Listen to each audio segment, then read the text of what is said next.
Welcome to today's episode. Today we have for review the Hobbymaster rendition of the U.S. Navy, the McDonnell Douglas, the F-4H-1 Phantom II, which is another iconic symbol of military aviation. This one in the colors of the Project High Jump that scored 8 times to climb records in February 1962. So I'd like to bring your attention here before we circle in the subject in hand to start the story someplace perhaps unexpected for many of you joining me in today's video. So, for some of you who are new to this channel, I would like to highlight a few notes here. So, what I'm trying to achieve here, I review models of mainly 1/72nd scale and I share my perspective on the model category, and I talk about the aircraft history and some of its heritage.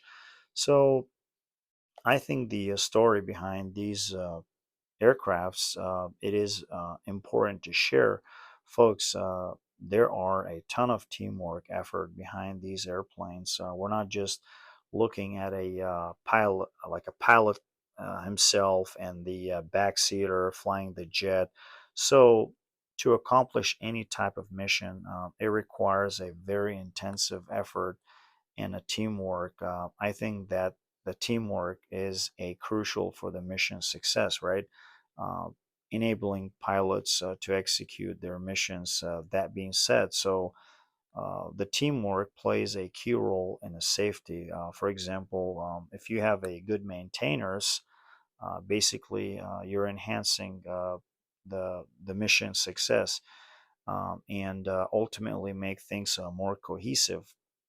More than hundreds of military individuals working side by side, taking their skills anywhere, working through a tough situations, but they choose to aim high and serve their country. Those folks deserves high tribute. Guys, as an Air Force veteran here, take my word for it. I have a wealth of experience, and so excuse me. Without going any further, let's move on to the main topic. So once again, this isn't about an F-4H-1 Phantom II, which is the U.S. Navy Bureau number of 148-423H. That was involved in the project of high jump. This is a bit of a unique story because this is an unusual case for the U.S. Navy squadron. So, in early 1962, the U.S. Navy's high jump project saw this particular F-4H-1 Phantom II being flown by test pilot John Watts Young, primarily to set time to altitude records. Test pilot John Watts Young, who later became an astronaut after Project High Jump, John Young became a NASA astronaut, serving as a pilot of Gemini 3, commander of Gemini 10, and excuse me, um, and also commander of Apollo 16. Among other missions, besides John Young, also other pilots were involved in the project, including the Lieutenant Commander Nordberg. And this project conducted in early 1962. Uh, Two of the records were set by future distinguished NASA astronaut, Lieutenant Commander John Young. Well, these records showcased the F-4 Phantom's impressive climb rate and acceleration capabilities. So, folks, allow me to, briefly contextualize this subject historically. I'll try to make it short as possible. So, excuse me, in April 3rd, 1962, Lieutenant Commander John Young jumped into a super clean F-4H-1 Phantom II and initiated startup of the J-79 engines and zoomed into an altitude of 82,000 feet in just I want to say 230 seconds, um, establishing a world time to climb record. Not to be outdone, 2 days later, Neil Armstrong flew the X-15 at a speed of 2,800 miles per hour and reached an altitude of 179,000 feet. Of course, Armstrong would later set the absolute altitude record, while commander of Apollo XI. Don't feel bad for the lieutenant commander, Young. Basically, he enjoyed the longest career of any astronaut, becoming the first person to make six space flights, over 42 years of active NASA service. The ninth person to walk on the moon is one of the only three people have flown to the moon twice. The only person to have piloted and been commander of four different classes of the spacecraft: Gemini, the Apollo Commander Service Module, and the Apollo Lunar Module, and commander of two space shuttle missions, including the STS. The first mission of the space shuttle was. So, on this side note, while the commanding Apollo 16, Young climbed to a high speed ever attained by the lunar roving vehicle at a speed of 10.6 miles per hour, which was only designed to operate at a top speed of 8 miles per hour. On the Apollo 17, Eugene Certain record a maximum speed of 11.2 miles per hour, breaking Young's previous lunar speed records. Um, so yeah, like I said, over 42 years of active NASA service. Uh, uh, the ninth person of the walk on the moon is one of the three people to have flown to the moon twice. One thing I would like to cover here, folks, real quick, although I'm a little dubious about a human being walked on the moon, as to my way of thinking, that's something never occurred. Don't get me wrong, I do believe in NASA, and I love space programs, category in general, but when it comes to the moon, I became a little skeptical on that category, and because I see things a little differently on that topic, and that's all there is to it. And That's just my own theory here. And if you guys believing it, I totally respect that. We all have a different thoughts. We all have take things. People, understand things differently. Different people understand different things. So, with all that digression, coming back to the subject in hand. So, yeah, Commander John Young was the only person to have piloted and being commander of four different classes of the spacecraft: Gemini and Apollo, as I've mentioned, commander of service module of Apollo lunar module, etc., etc. Um, so there's a lot more to talk about, but since we're pushed for time, let's move on to the next subject, which is let's discuss and learn some of the history about the legendary McDonnell Douglas F-4 Phantom. Now, let's circle to the history of this particular aircraft. So, the F-4 Phantom 2, it is in the uh, uh, two-seater aircraft, twin engine configuration. It has a rich combat history with extensive use in various conflicts. During the Vietnam War, the F-4 was the principal air superiority fighter for the U.S. Air Force and for the Navy and the Marine Corps. Well, originally the F-4 Phantom was specifically designed for the U.S. Navy, but later U.S. Air Force opted this platform. So, and later served as the ground attack and aerial reconnaissance aircraft. All five American servicemen who became aces during the Vietnam War flew the F-4s, right? Um, the Phantom also saw combat in the 1991 in Gulf War and was used for the reconnaissance and as a wild weasel missions.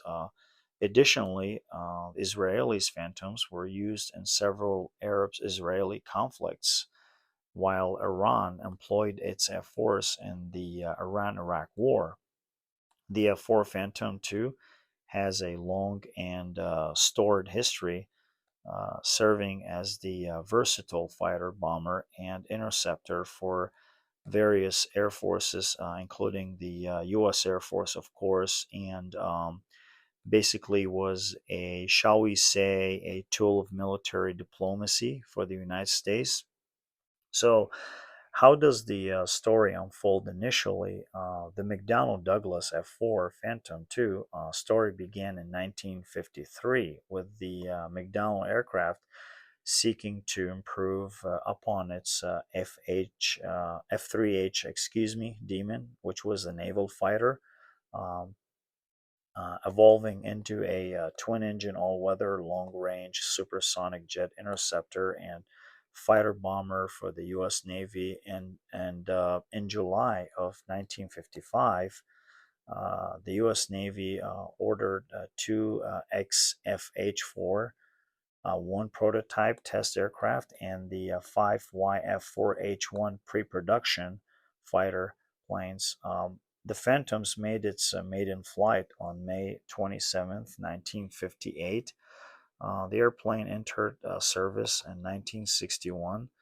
Uh, January 1962, the McDonnell Aircraft Corporation delivered the first F-110A Spectre to a Colonel Gordon Graham and a Colonel George Lavon, alongside with the United States Air Force at the McDonnell plant at St. Louis, Missouri. Um, the F-110 was soon redesignated as the F-4C. Well, the F-110, the F-4, uh, in terms of body structure, there are pretty much the same. So yeah, Phantom 2. So two Phantoms were delivered to the Air Force for evaluation at Langley Airfield in Virginia. They were U.S. Navy's F-4H-1 Phantom 2s, Bureau of Aeronautics serial number of, if memory serves, I think it's 149405 or 149406. Initially, the aircraft retained the Navy serial numbers, but eventually were assigned the Air Force numbers. Um, and the Air Force bailed them back to McDonnell to develop the YF-4C prototypes. Numbers of 149406 was, excuse me, was converted to the JF-4B, a special test aircraft, which basically was operated by the McDonnell Douglas Aircraft Center at the Holloman Air Force Base, New Mexico. That particular aircraft, it suffered an engine explosion. Basically, the engine caught on fire, and excuse me, on the March 8th, 1967, McDonnell test pilot Charles Speed successfully ejected, but the airplane crashed and was destroyed. So yeah, like I said, McDonnell Douglas aircraft began to work on the revising its F-3H Demon naval fighter plane, basically seeking to expand its capabilities and a better performance.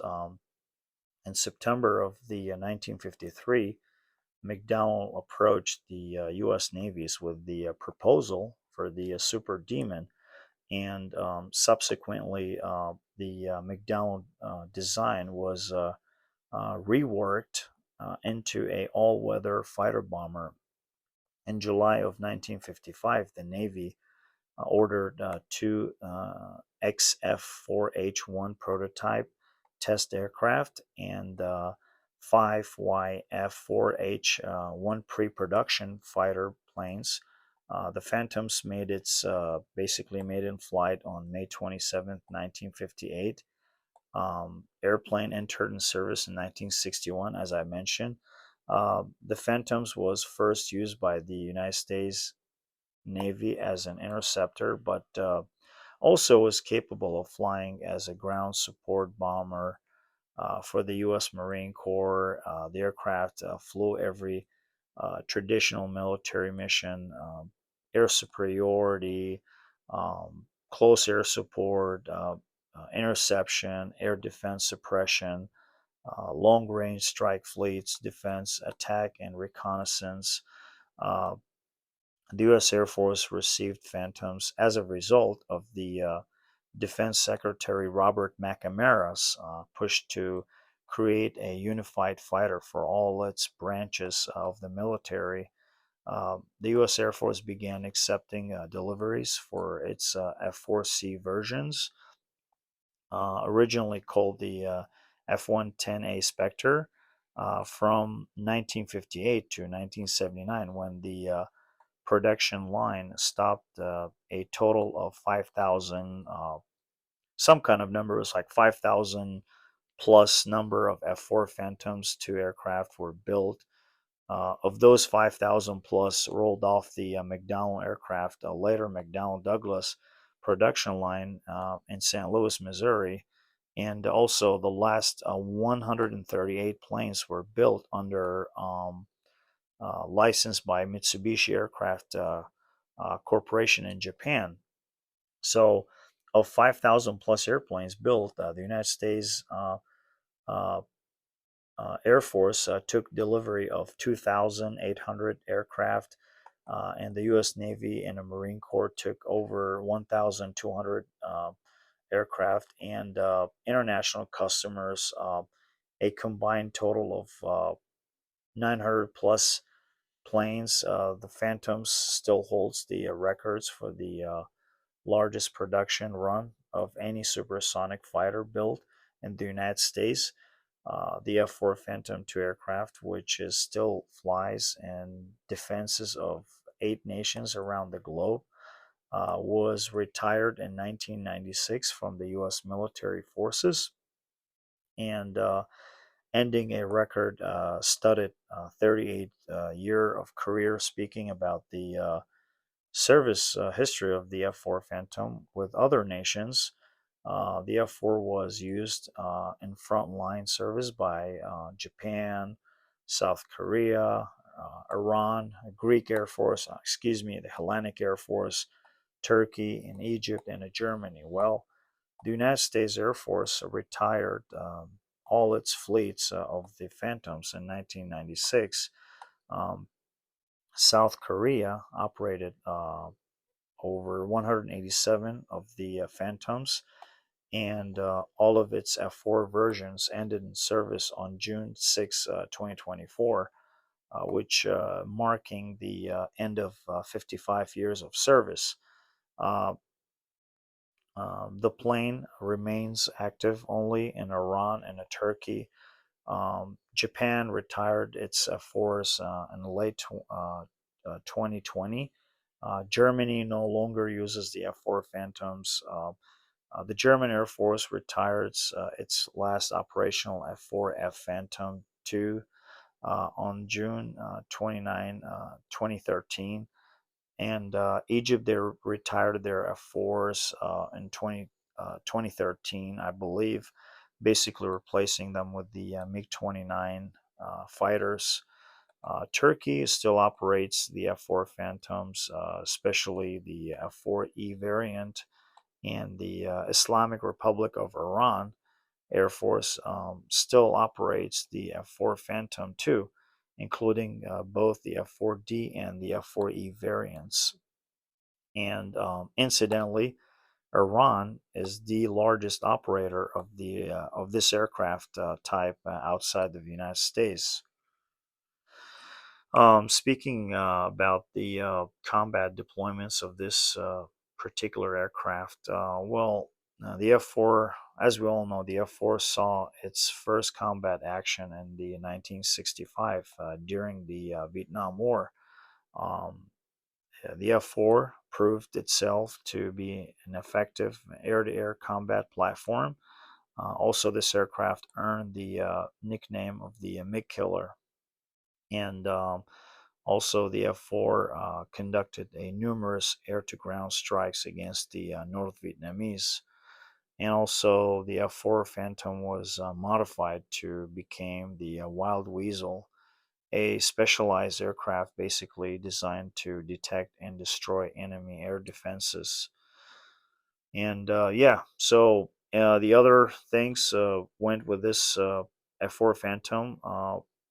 Later years and upgrades, the F-4 Phantom underwent a several upgrades, including the addition of the new radar systems and missiles, other avionics. One thing, folks, I appreciate the about the F-4 design. So is the rear stabilizers, which is called the anhedral. The F-4 Phantom 2 features a horizontal stabilizers with an anhedral downward angle. This was a design choice intended to keep the stabilizers out of the turbulent airflow generated by the wings at a high angle of attack, or better known, the AOAs, basically preventing potential control issues. Since I have a degree in aeronautics, let me explain this further in more interesting way. I'll try to boil it down for you in just a few seconds, lovely people. So, what is the anhedral versus dihedral? Well, the anhedral refers to a downward angle of the horizontal stabilizer, um, while the dihedral is an upward angle, which is pretty common on the aircraft wings, something we often see on the commercial airliners. So those variations and designs, they're there isn't just for cosmetics or just for the look. It's a deliberate strategy for a peak efficiency.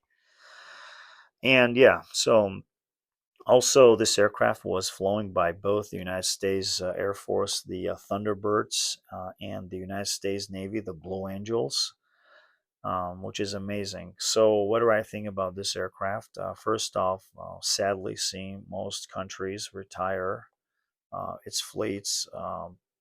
It's just sadly, to see this aircraft decommissioned from the fleets for the sake of new technologies, new generation fighters, more capable, stealthy, so to speak. But the good thing is, I'm glad that I've, still seen some countries they operate those fabulous Phantoms. So arguably, they're not fully retired worldwide. It's a really great aircraft, and it is a big combat fighter. And many have paid tribute to its farewell and contributions. And no doubt, one of the best generations of the McDonnell Douglas. Huh. So lovely, lovely, lovely F-4 Phantom. So having established that, now let's analyze the model output. Now, finally, obviously, this is from Hobbymaster under model number HA19032. Overall, Hobbymaster did a wonderful job modeling this F-4 Phantom. The paint scheme is really done well on this particular release. The labeling, all the stencilings came out really nice. The engines, the J79 afterburners, are fairly detailed. All parts, accessories, accuracy are really done well For example, the landing gears aren't misshapen, all proportions in the fuselage. It's not in a weird or strange shape. So kudos to Hobbymaster for nailing those details. Obviously, it comes with the stand. You can display in both configurations, either flight or ground configuration. Um, that's not something I would ever use. Also, it comes with the two pilot figurines, obviously pilot in, pilot out. And incidentally, the pilot figuring on this particular release came in two different colors. Um, one of them is the generic green, and the other one came with the orange flight suit, which is reflects the real mission article. I think this particular release does not come with any ordnance such as the missiles or the fuel tanks, etc. Well, it's pretty obvious because it was a test aircraft to, meant to climb records. So you don't want to hang at fuel tanks or bombs, right? So you want to maximize the performance of the aircraft by minimizing the drag. It is a very, very clean configuration F4. Uh, um, it's really nice to see Hobbymaster add those small details. Um, it is a minor details, but nonetheless, there's still a details in my opinion. Um, this is definitely a cool model to get if you're an F4 Phantom enthusiastic. This is the one you should look into. I think if you go back on the intro shot and pause the video, do your thing, um, I think the model speaks for itself. Hobbymaster makes great models, great F4 Phantoms. You can never go wrong with the Hobbymaster's F4s. It's a great release. It's authentic. I do have an Air Commander in my collection, which hopefully I can be able to review that one. Uh, well, because that model, let's just put it simple. It's unobtainium, so you guys cannot get that model. So, yeah, and the price is are hideously high. I can't just even justify the price for the Air Commander F4s. They are very nice, they're very rare, and like I said, prices are hideously high. But I think Hobby Master, they're just sensational in my opinion. To put it simply, that sums up my reviews of the F-4H1 Phantom 2. Let's wrap it up, folks. Hoping that this video sparks your interest, and if so, don't forget to like. And if you like this video and other videos, consider subscribing for more tips and tricks.